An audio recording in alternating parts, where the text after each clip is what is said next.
Hello. I'm sorry if it looks like I'm looking at something else. I'm looking at myself instead of the camera. Okay. You all have heard of Tiger King on Netflix, the crazy people who have been attacked or died from a large cat. But what is overlooked are the exotic pets that are being held in common households. Born Free USA has counted the amount of attacks from exotic pets over 1,500 people in the last 20 years.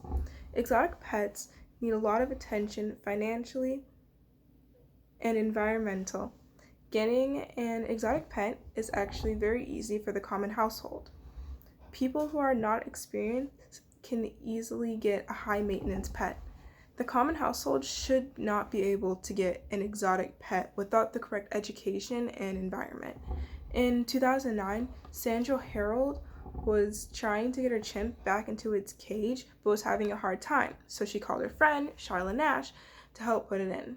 Yet the chimp did not like Charlotte Nash and ripped off her face and her hands. She ended up getting a double hand and face transplant. Also in 2009, Jaren Hare, who owned a pet python, was arrested because the python strangled her 2-year-old daughter.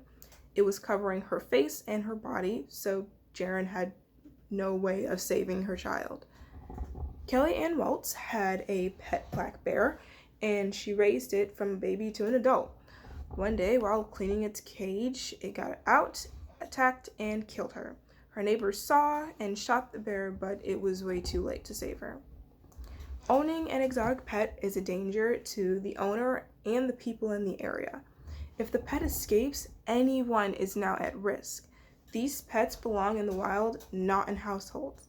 These pets can turn at literally any time if you forget to feed them. You could be the next innocent person being played with by your neighbor's chimpanzee. Not an ideal look. I think people should go through more vigorous examination of pets, eating, and living habits to make sure that the owner has everything that they need to keep the pet alive, happy, and safe. If the owner has visitors over, it needs to be in an area where it cannot hurt anybody. We have to keep the people safe as well as the owner. Now, I understand that you're going to go, well, how do we even know if the owner follows the rules that they need to?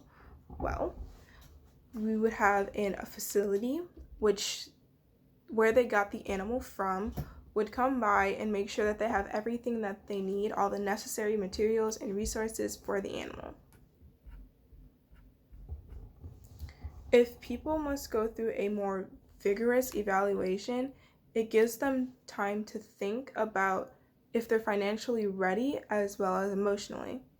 The amount of injuries and deaths will decrease from exotic pets as well.